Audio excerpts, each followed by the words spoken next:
Hola, muy buenas tardes. Mi nombre es Paulina Monteverde, soy médico familiar de adultos y me corresponde compartir con ustedes esta presentación sobre estudio y manejo de la anemia en adultos. ¿Cómo se define la anemia? Cuando existe reducción de uno o más de las mediciones importantes de los glóbulos rojos en un recuento celular completo.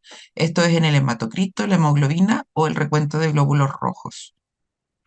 De estos parámetros, los más importantes que nos permiten definir la anemia es la hemoglobina y el hematocrito, y dependiendo del sexo de nuestro paciente, podemos definir que la anemia en mujeres es aquella que presenta una hemoglobina menor a 11,5 gramos decilitro o un hematocrito menor al 35%, y en hombres una hemoglobina menor al 13,5 gramos decilitro o un hematocrito menor al 40%.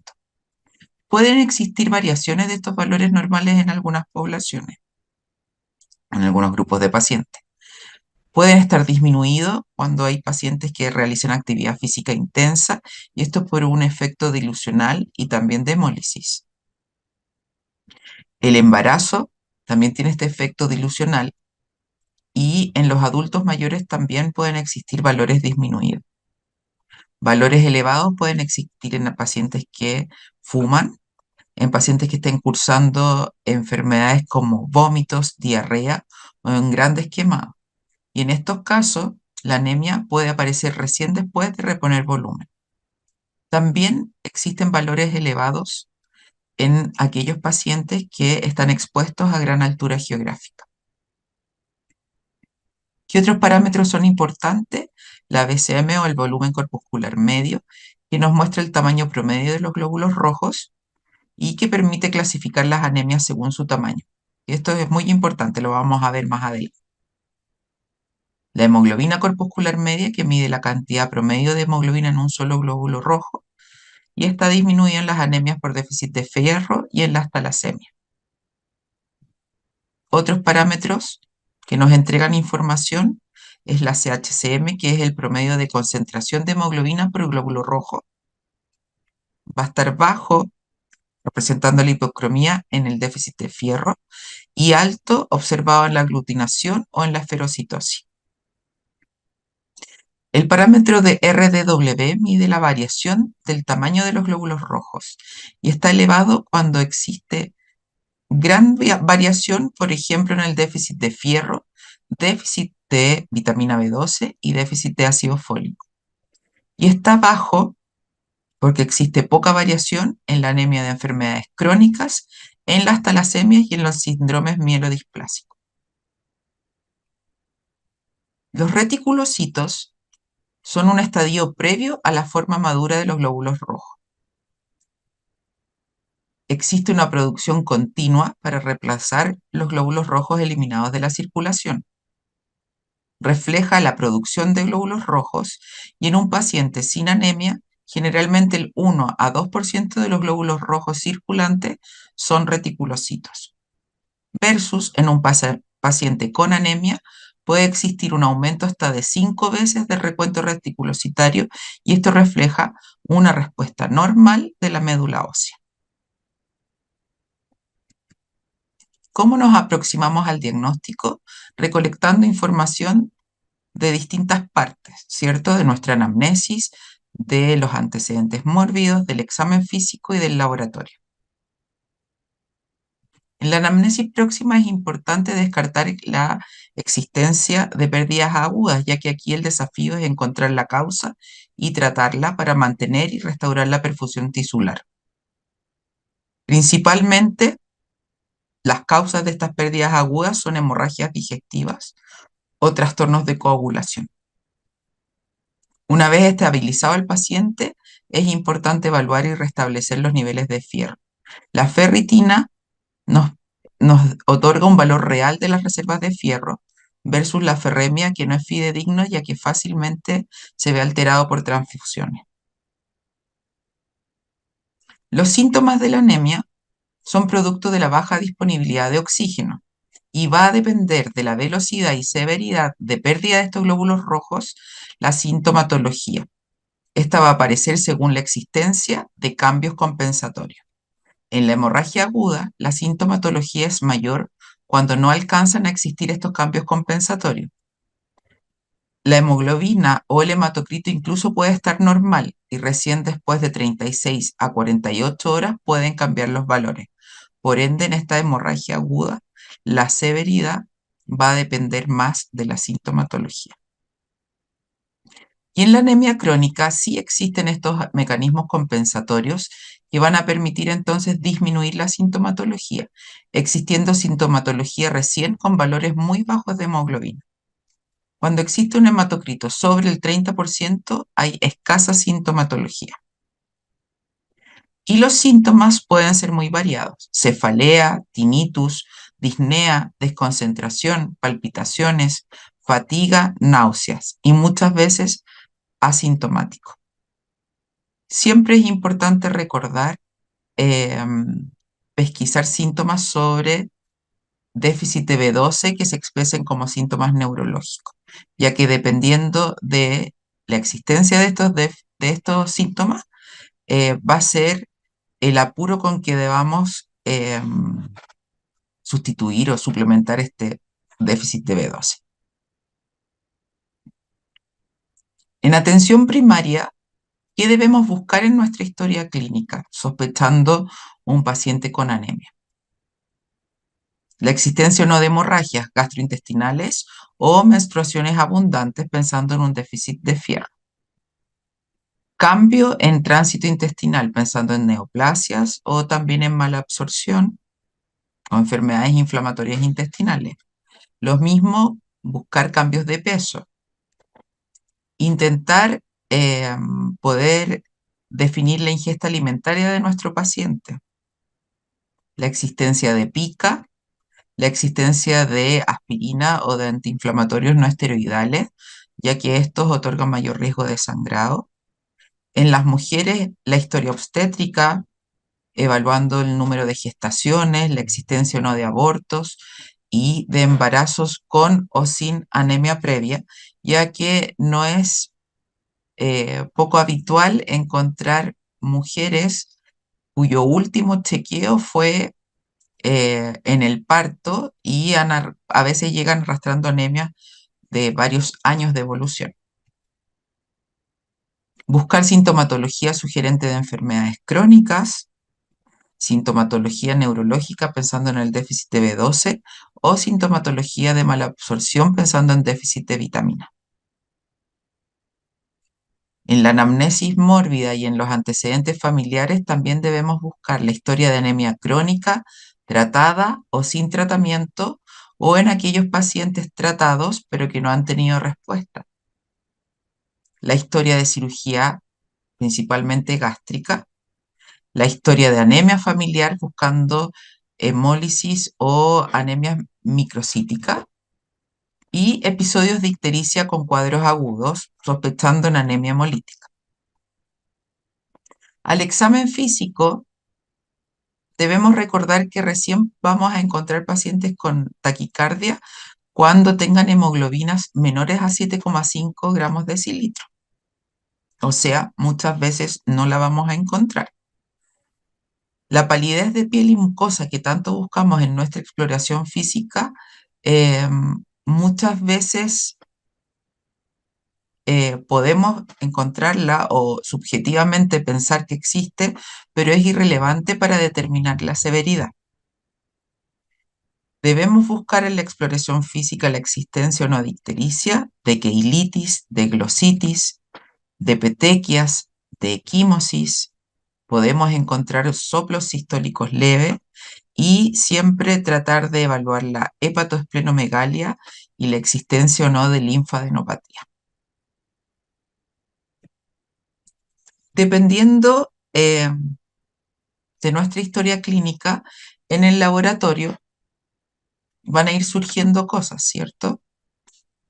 Si tenemos antecedentes de historia de anemia congénita, hemolítica o historia familiar de anemia, en el laboratorio, además de la anemia, deberíamos encontrar reticulocitos elevados y una LDH elevada y una bilirrubina indirecta elevada. Y al frotis sanguíneo podemos encontrar microcitosis, células target, esferocitos, eliptocitos o estomatocitos. Estomatocitos, disculpen. En las mujeres premenopáusicas sería importante ir a indagar sobre el déficit de fierro, independiente que tengan un volumen corpuscular medio normal o bajo en el hemograma. Y en los adultos mayores se debe descartar la causa antes de atribuirlo a la edad. Primero, descartar la existencia o no de déficits nutricionales, de enfermedad renal o de una anemia relacionada con enfermedades crónicas o inflamación crónica. Siempre recordar que en los adultos mayores la anemia puede ser multifactorial y es importante entonces incluir la función renal, las reservas de fierro, de vitamina B12 y de ácido fólico. Si estamos sospechando en mala absorción, debemos incluir en nuestro estudio el déficit de fierro, de vitamina B12, de folato y de cobre. Y en especial, mala absorción cuando pensemos en pacientes con antecedentes de cirugía gástrica que usen suplementos de zinc que impiden ciertas absorciones y pacientes con anorexia nerviosa. La anemia de enfermedades crónicas puede existir en relación a la artritis reumatoidea, al lupus, cáncer, insuficiencia renal crónica, hipotiroidismo e infecciones. En esta anemia, generalmente el valor es leve a moderado. Generalmente es normocítica, a veces tiene una leve microcitosis, la ferremia es baja y la ferritina normal o elevada. La diabetes per se no se considera una causa de anemia de enfermedades crónicas. Los estudios no son concluyentes y se debe descartar otras causas, especialmente déficits nutricionales e infecciones en pacientes con diabetes tipo 2. Según el recuento celular, también podemos hacer una evaluación de nuestra anemia. La existencia o no de pancitopenia y que sus causas pueden ser el hiperesplenismo, el déficit de vitaminas o minerales, enfermedades autoinmunes o microangiopatías trombóticas como el púrpura trombocitopénico trombótico. El recuento reticulocitario puede estar disminuido en ciertas causas como el déficit de fierro, déficit de B12, déficit de ácido fólico cobre, en pacientes que ocupen ciertos tipos de medicamentos que alteran la producción de reticulocitos, en pacientes con desórdenes primarios de la médula ósea o en pacientes con hemorragias recientes. Y puede estar elevado cuando existe hemólisis, cuando existen estos mismos déficits de fierro, B12, ácido fólico pobre, pero que está resuelto, y cuando existe recuperación de una hemorragia. Si el recuento reticulocitario no corrige al corregir el déficit de vitaminas o minerales, entonces puede existir una causa adicional que está interfiriendo con la función de la médula ósea. Considerar hemólisis cuando existe una caída rápida en la hemoglobina con aumento del recuento reticulocitario sin antecedentes de hemorragia. La categorización según el volumen corpuscular medio en general es lo que más nos va a permitir un orden para ir a estudiar las causas.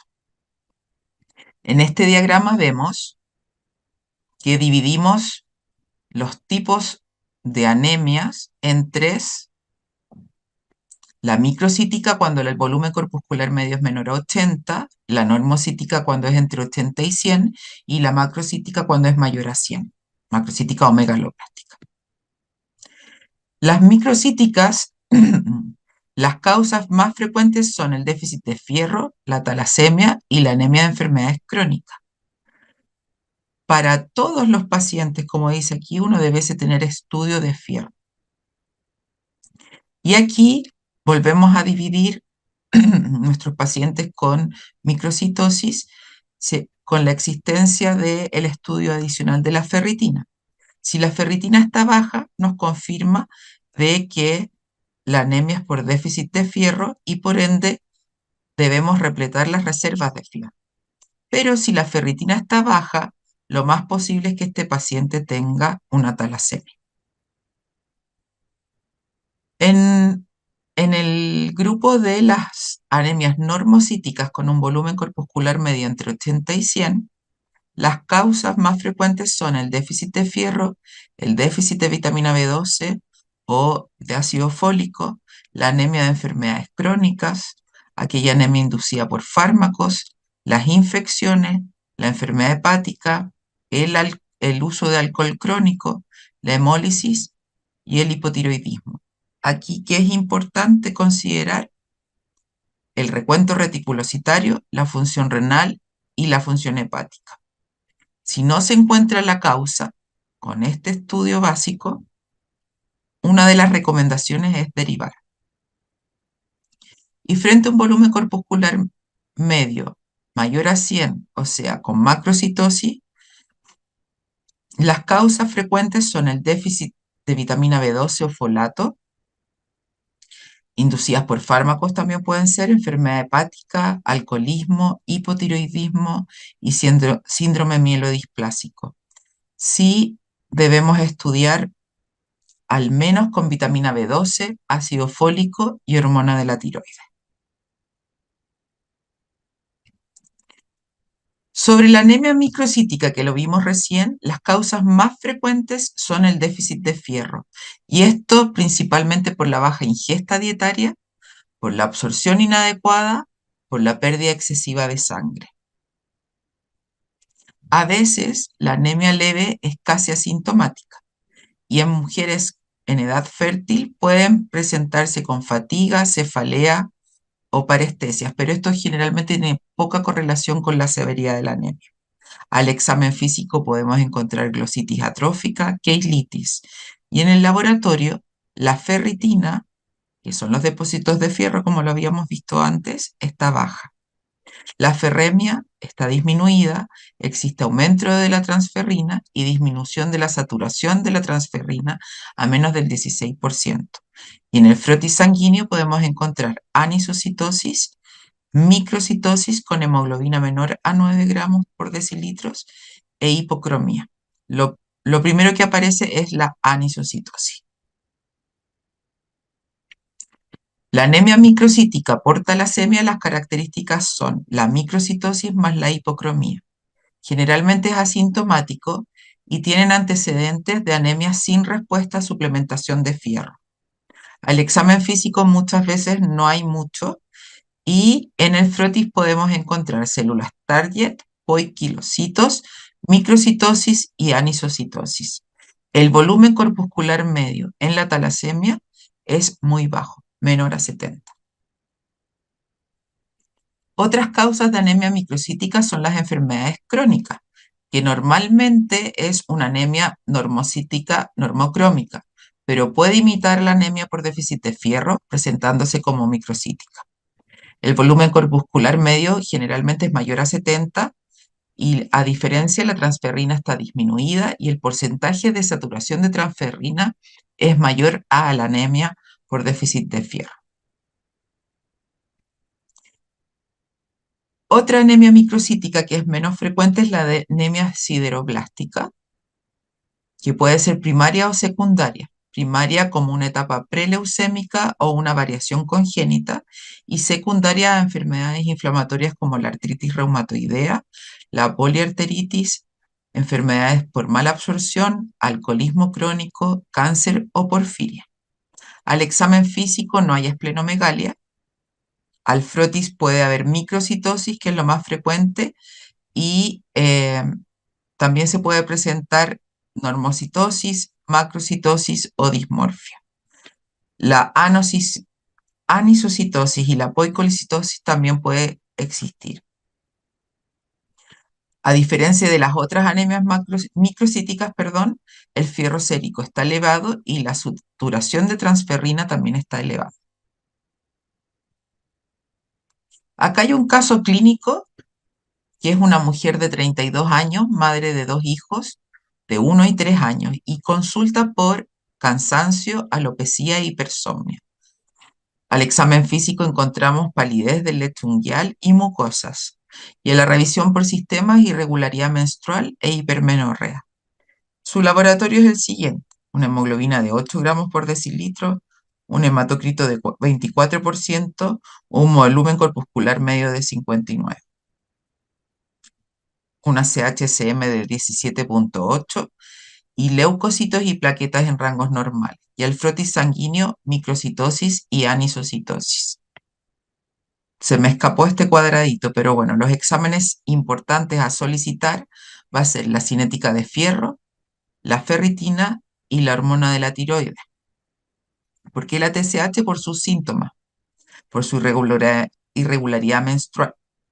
Y además, de manera paralela, dado que tiene hipermenorrea, deberíamos también complementar con un estudio ginecológico. Esta anemia es una anemia microcítica e hipocrómica, ¿cierto? Por eso es la sugerencia de los exámenes que debiéramos solicitar.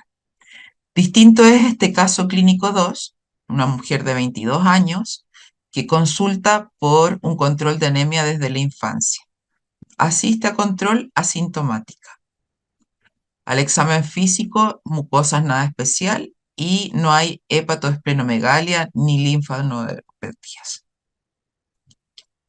En el laboratorio se ve que hay una hemoglobina de 10,5, plaquetas y glóbulos blancos normales, un volumen corpuscular medio de 59, una ferritina normal, una LDH de 200 y reticulocitos del 3%.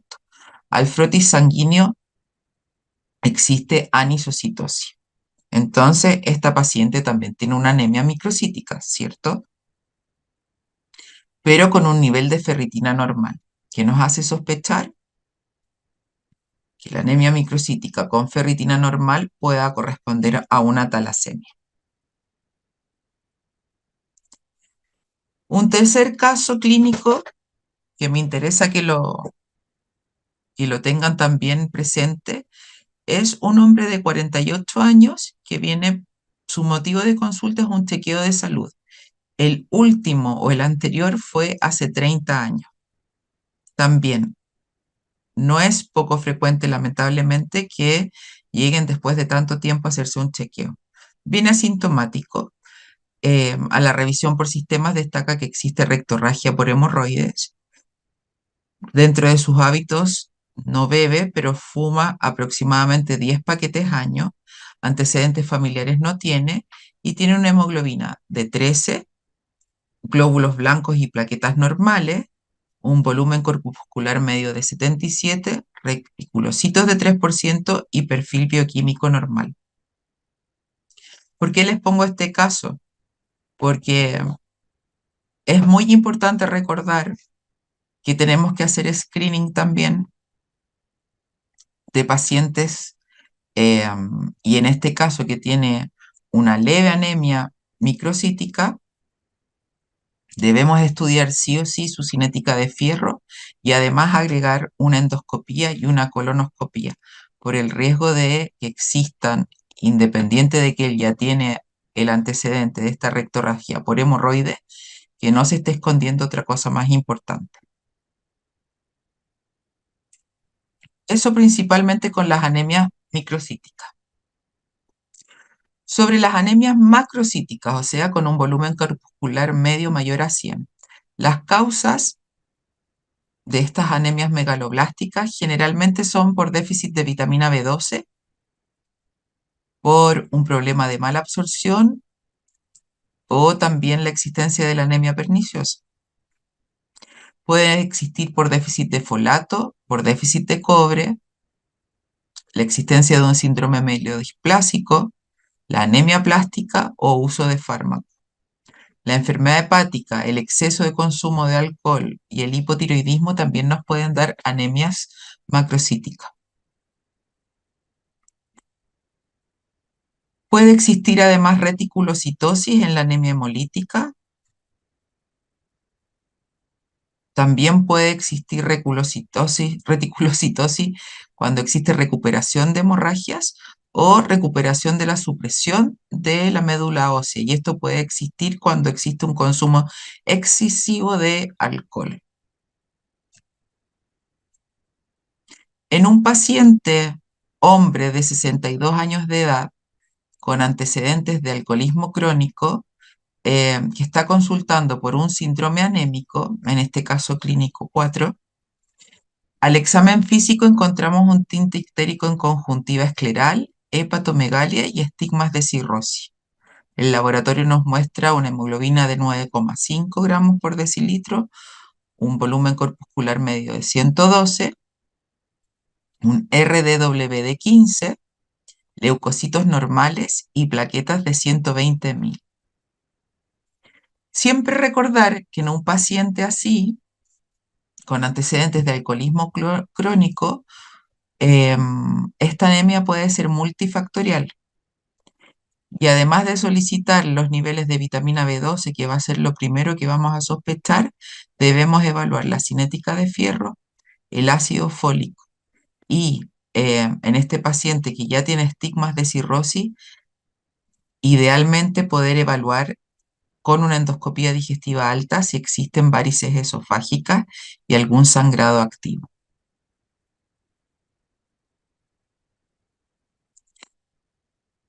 Por último, en este diagrama que veíamos las anemias microcíticas, macrocíticas, nos toca ahora entonces las normocíticas, que es la anemia más frecuente de encontrar en hombres adultos y mujeres premenopáusicas. Las causas pueden ser por déficit nutricional, de fierro, de B12, de ácido fólico o de cobre. Incluso puede ser una mezcla de microcítica más macrocítica por la existencia de déficit de fierro más déficit de vitamina B12, por ejemplo, en la enfermedad celíaca o en la gastritis autoinmune. La anemia de enfermedades crónicas o la anemia de las inflamaciones crónicas también puede ser normocítica. La enfermedad renal crónica, la insuficiencia cardíaca, anemias de origen endocrino como el hipotiroidismo, el déficit de andrógenos y la insuficiencia adrenal, la existencia de cáncer como causa, el síndrome mielodisplásico, la anemia plástica, la existencia de una hemorragia reciente o una anemia tratada parcialmente. ¿Qué debemos agregar en la evaluación cuando estamos viendo una anemia normocítica?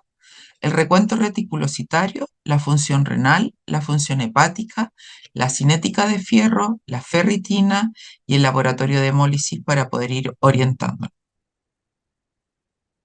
Si no existe hemólisis y no hay otros diagnósticos obvios, incluyendo el cáncer, trastornos endocrinos, hemorragia ni déficit nutricional, la anemia normocítica con una velocidad de filtración glomerular menor a 60 ml por minuto probablemente sea anemia de enfermedad renal crónica.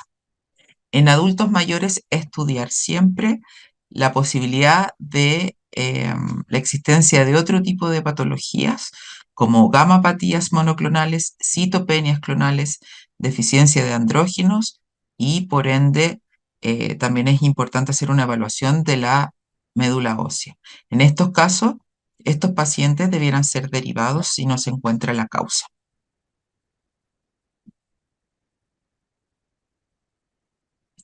La anemia de las enfermedades crónicas existe porque en la inflamación crónica se atrapa el fierro por los macrófagos del sistema reticuloendotelial. Por lo tanto, este fierro no está disponible para la eritropoyesis.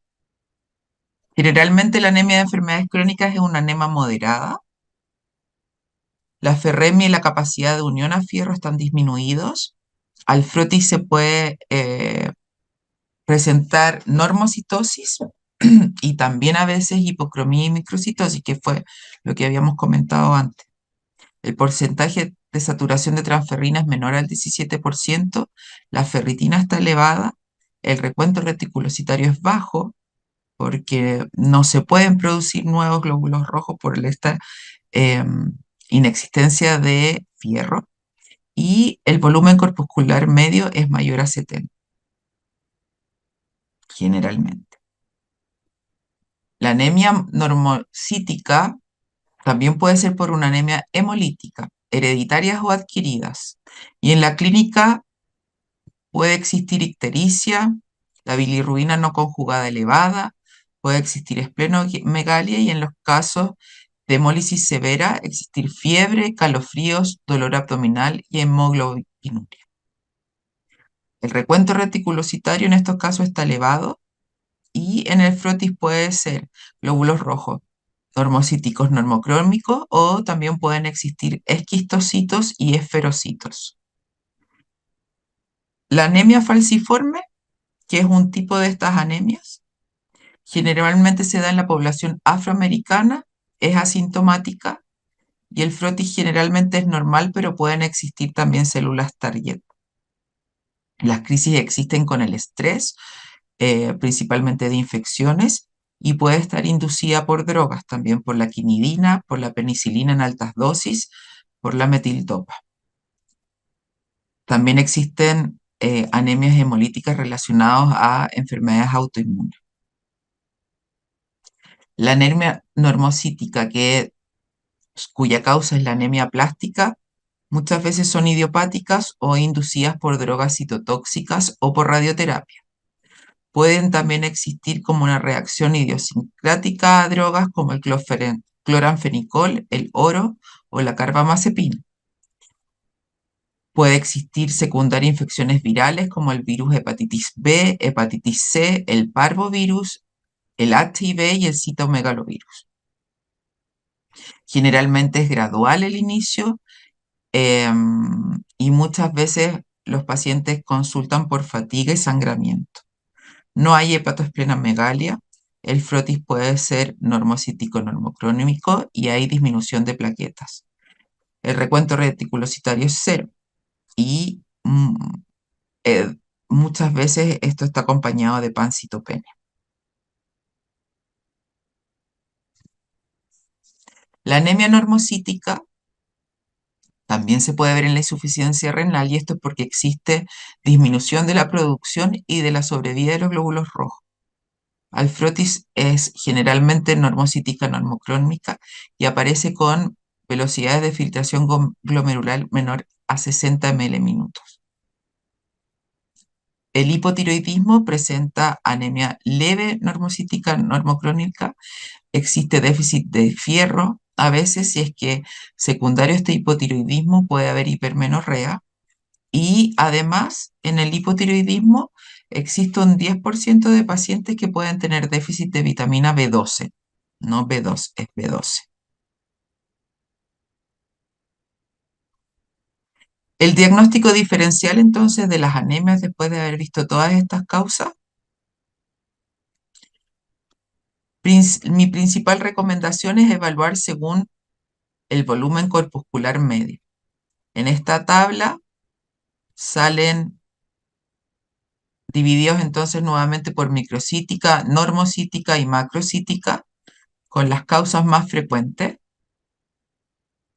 para que después lo revisen.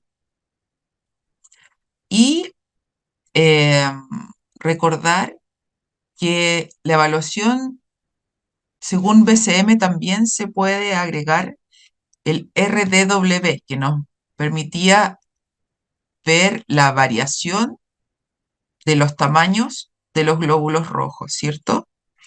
La microcistosis con RDW bajo se encuentra en la anemia de enfermedad crónica y en las talasemias. La microcitosis con RDW alto en el déficit de fierro, la anemia sideroblástica y la hemoglobina H. La normocitosis con RDW bajo en hipoproliferación, que eso generalmente sucede en la insuficiencia renal, la esferocitosis hereditaria y la anemia de enfermedad crónica. Y con RDW alto, anemia falciforme, puede también existir en la etapa temprana de la deficiencia de hierro, en la infiltración de médula ósea y en la hemólisis crónica. La macrocitosis con RDW bajo en la anemia plástica y en los síndromes mielodisplásicos. Y la macrocitosis con RDW alto en las anemias megaloblásticas, hemólisis aguda o hemorragia aguda. Y también en la enfermedad hepática. ¿Cuándo derivar al hematólogo? Cuando existen emergencias hematológicas como por ejemplo pancitopenia severa, formas inmaduras en el frotis, o sea, la existencia de blastos, pancitopenia más hemorragia o pancitopenia más trombosis o pancitopenia más hemólisis. Cuando existe anemia hemolítica con esferocitos al frotis. Cuando existe desconocimiento de causa, o sea, anemia con exámenes normales o no concluyentes, o pancitopenia o visitopenia en adultos mayores con B12 y ácido fólico disminuido. Necesidad de estudio por especialista. Esto va a ocurrir cuando encontremos linfocitos anormales, anemia más leucocitosis o anemia más trombocitosis sin antecedentes de infección, anemia familiar o hereditaria. Y también cuando exista necesidad de tratamiento por el especialista. La deficiencia de fierro severa, que no responde a tratamiento vía oral, y en embarazadas de segundo y tercer trimestre, cuando exista anemia hemolítica o cuando exista sospecha de leucemia crónica o síndrome mielodisplásico. Datos a considerar, especialmente nosotros que atendemos en atención primaria. Anemia por déficit de fierro es la más frecuente en atención primaria. El 95% de las mujeres anémicas son por esta causa y el 50% de los hombres anémicos. En hombres y en adultos mayores es importante siempre recordar que puede existir un sangrado oculto de una lesión gastrointestinal hasta en un 50%. La anemia por déficit de fierro en las mujeres premenopáusicas alcanza hasta un 15% y en las embarazadas hasta un 30%. En las mujeres también esto es importante por la hipermenorrea.